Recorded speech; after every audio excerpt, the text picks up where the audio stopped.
Welcome to my backyard. So we're in Dave's backyard, and this is Dave's early Bronco. I bought this thing about a year ago from the guys where we built the Pacer at, because we were cruising around that yard and I was like, oh my gosh, that thing is beautiful. It hasn't run in 18 years. Apparently, it used to be great, ran when parked. But this is a 1966 U13 code Bronco. This is a factory roadster Bronco, which is kind of rare. So it's probably super valuable and worth a lot of money. Maybe. And we're gonna take it rock crawling up a trail. Probably smash it. Hardest trail in the area. Right. It's a good idea. So this is Dave's spark. What do you call this thing? It's like a spark tester. So we basically are putting it in line from the spark plug wire to the spark plug. And the idea is there's a little light in there, and when he cranks it, if we're getting spark, this should light up. Go ahead, Dave. That's a no. No spark. We aren't getting any spark, so we're changing ignition parts. Right now we're putting new points and condenser in. Okay, it's got new points. It's got a new coil. We're running out of new parts to throw on it. Cranking. Crank. Yep, we're getting spark. Woohoo! That's like a little tiny miracle.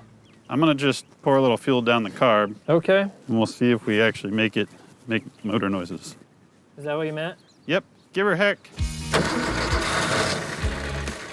Ooh, it did things. Oh.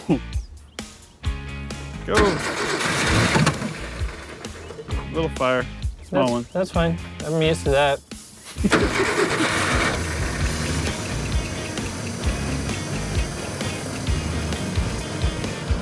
We did it again. The engine ran, which it hasn't done in 18 years, but we found a bunch of problems. So today we have to put a new freeze plug in, a new water pump, a new alternator, a new carburetor, put the exhaust back together, and then we can actually start the fun stuff, which is putting lockers in it so we can go four-wheeling.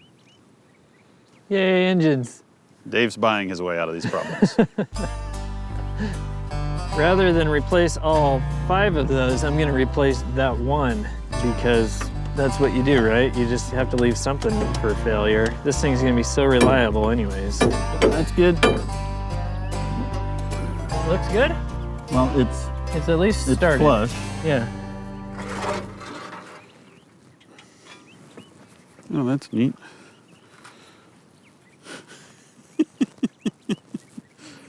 Oh, that's neat. So one of the things with this Bronco, originally it was a column shift. It was 3 on the tree. The shifter mechanism is missing, and I got a few just random rods when I bought the thing. So rather than trying to piece that back together, I got a floor shifter for it. I bought this thing used. It's a James Duff shifter, so it's made by one of the companies that does a bunch of Bronco parts. So if all goes well, this thing will actually fit in the Bronco and we can shift this transmission finally. Let's get frustrated at this thing. No way, man, that thing's gonna kick right over. Give her heck, Dave.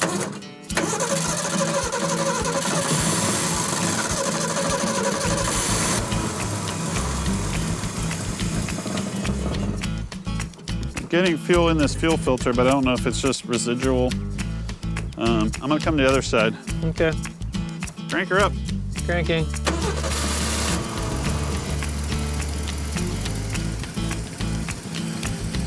Meow. Don't get too excited. Wow, it's running. It's running like it's purring beautifully. Ah, this is beautiful. Yeah. I love this trail. Just don't look behind us.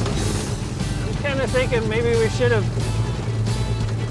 made the thing run better before we worried about lockers. Here's the ledge that we're gonna have a hard time with. Okay, there's 3 options right here. There's this log climb, which is probably too much for the Bronco. And then over here on the right is the bypass, which is too easy for the Bronco. So we're gonna take it right up the middle. Come on, Dave, bring it up this. I'm gonna try it open first. Okay. So the name of the game, whenever Dave and I are wheeling, is to try and run everything without locking our differentials if we have selectable lockers. So he's gonna try and climb up this open diff. Gotta keep a little speed. Good job. The Bronco doesn't have low enough gears. We've already figured that out, just getting up to here.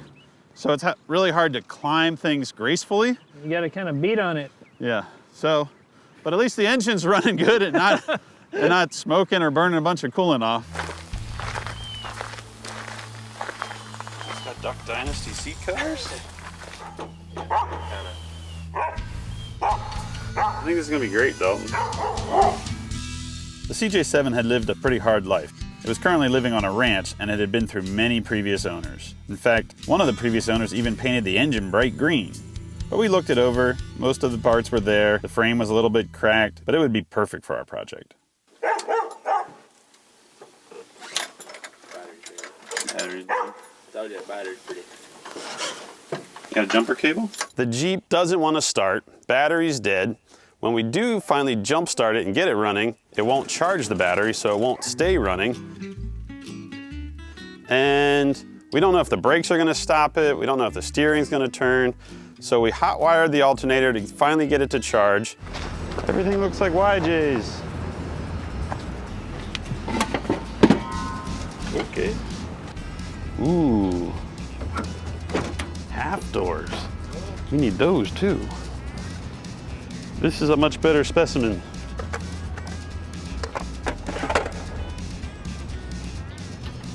Luckily, somebody already started loosening everything up.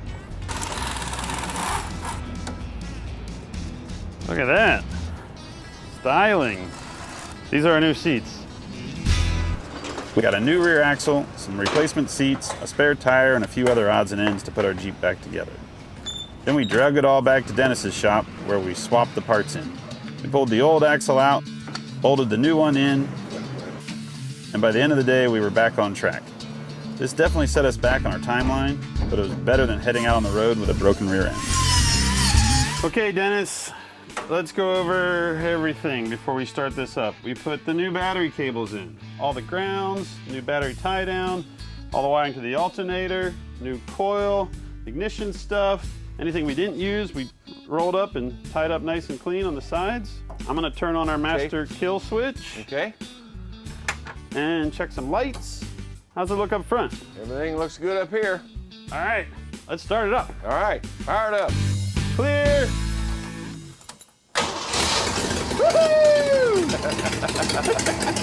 Another successful story. Let's go four-wheeling. Here we go.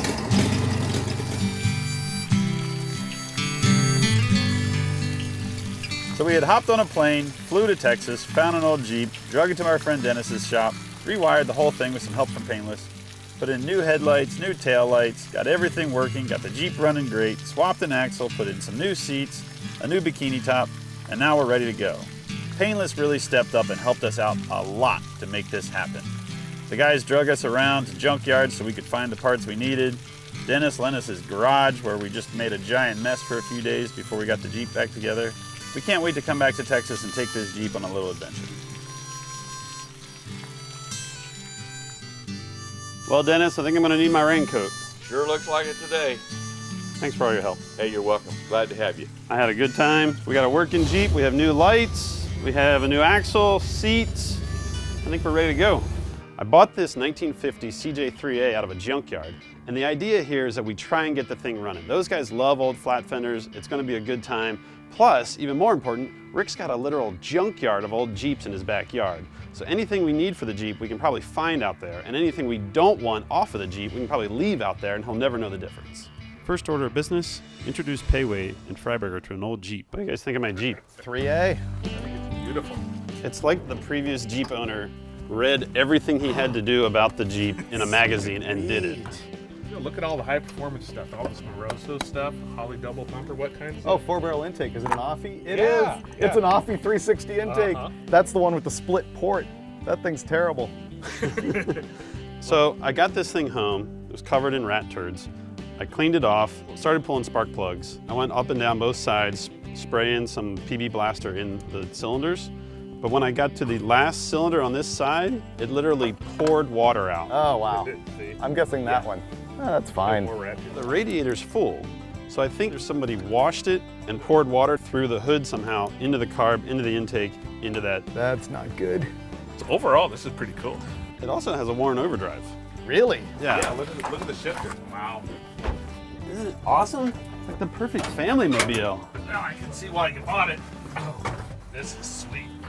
Look at the diameter of the roll cage. 2.5 exhaust tubing. No, I think it's literal Schedule 80 pipe.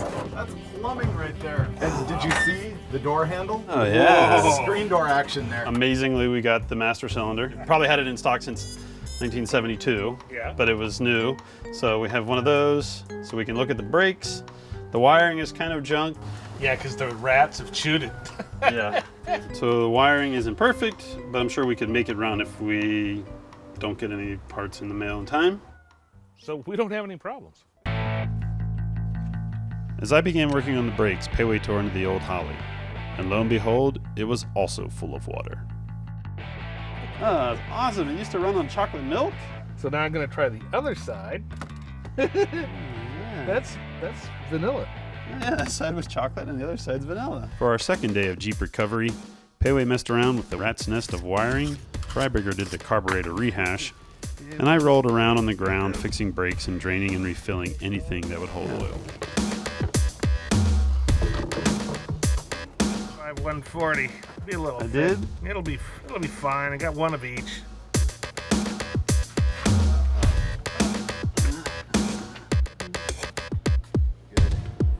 Just a little low. Okay. Hi, Gunter.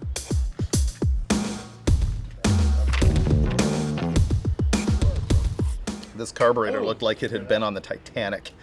So we pieced together one off of my old Ford F-250 4x4, one off Rick's old motorhome, and a random rebuild kit, and we're gonna make it good. This is a strange carburetor because it's actually a 390 CFM deal. You can tell the hole in the Venturi is a little bigger on this 600, which is the really common 1850 carb, versus this one, which is a 390. Actually a better deal for that little V6.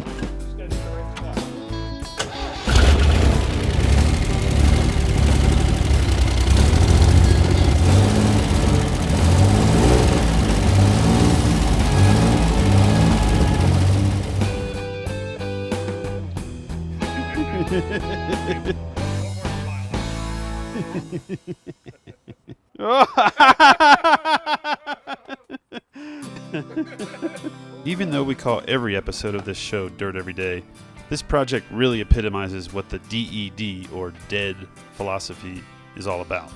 No wonder that dog loves this Jeep. Bringing an old Jeep back from the dead and getting it ready to hit the dirt once again. I think it is time to go for a drive. Hopefully we won't end up in the neighbor's front yard. All right. Let it warm up a little bit. Let's go.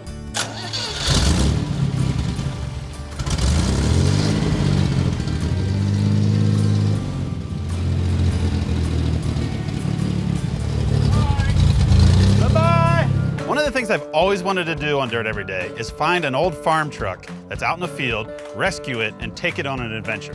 So about 4 months ago, Dave sent me a Craigslist ad for this truck sitting behind me. It's a 1945 Chevy military truck that's been used on this ranch here in Montana. And I said, let's buy it. Let's just buy it and we'll figure out what we're gonna do with it once we get there. So today is the first day we've seen this truck. Dave lives about 3 hours away from here in Washington, in a normal vehicle. So the plan's really simple. This thing hasn't run in 20 years, and we're gonna fix it, and we're gonna drive it back to Dave's house, which will probably take us about 3 days instead of 3 hours, because A, we don't know how fast it'll go, B, we wanna go off-roading, and C, there's something very unusual about this truck. So this is basically the Chevy version of a Dodge Power Wagon. It's like a 1.5 ton truck that was used in the 40s and probably World War II. But the cool thing is that it's no longer driving this way. The way they use it on the ranch, they now drive it that way. They take the differentials out. They drop out like a Ford 9-inch or a Toyota truck, and they flip them upside down and bolt them back in. So they run backwards on the coast side. So basically, we're gonna try and drive this thing with dualies in the front and the steering axle in the rear. Which is gonna be sketchy, because driving a forklift at 5 feels like it's gonna spin around on you. So it'll probably take us now 9 days to get home. The guy that we're buying it from, his dad built these, and he built about 40 of them from what he explained. And farmers would buy them, and there would be all types of attachments he would put on the back of it.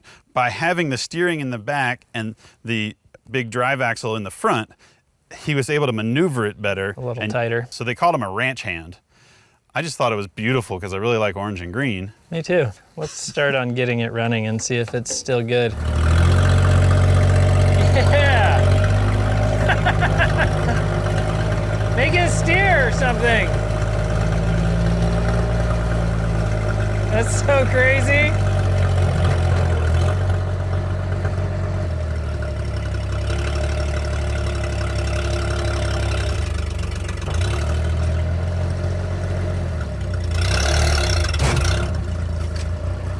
Doesn't seem to want to get it into first. It looks like there hasn't been fluid in here for a long time. It's just full of rust. So we're gonna take the master cylinder off and like hose it out with some like WD-40 or something like that and see if we can clean it up and if it'll work again. You send me links on Craigslist all the time of wacky stuff and we don't follow through with it. I send you one link, well, in that RAV4 thing, and you're like, oh yeah, we're doing that. That's a great idea. And that way we get to do dumb things and you get to blame me.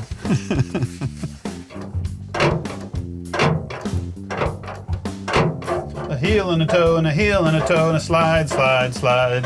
I kind of wonder if we don't get it out of here. Let's go drive it. Take it onto that gravel road and see if what it does. I like it. Okay. We're gonna test drive it. Let's test drive it.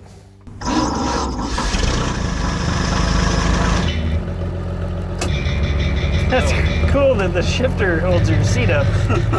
So the brake line that comes down here, this old hose, this is all working except the brake fluid is leaking out of the wheel cylinder. We're just gonna undo this brake line right here, and I got some caps, so we'll cap that off, and then hopefully the wheel cylinder on this side is good enough that we can have brakes at least on one side of the truck. Which normally you wouldn't do. You don't want all your brakes on one side of the vehicle because if you hit the brakes, the thing will go sideways. It's gonna go sideways anyways. This thing pretty much drives sideways because of all that horsepower, Yeah.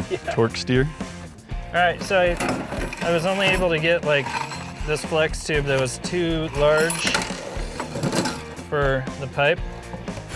So I'm gonna cut it off here, leave a little bit of the old muffler, and then hopefully it'll clamp on there. This thing was just pumping exhaust into the cab, so hopefully I can like aim it that way.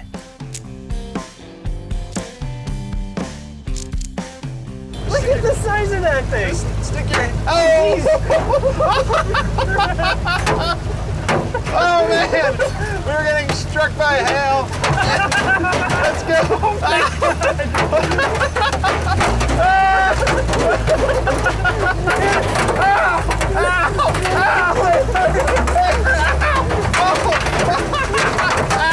Throw your window!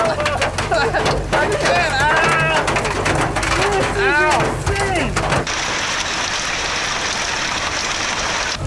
What could possibly go wrong? Just stay in the course.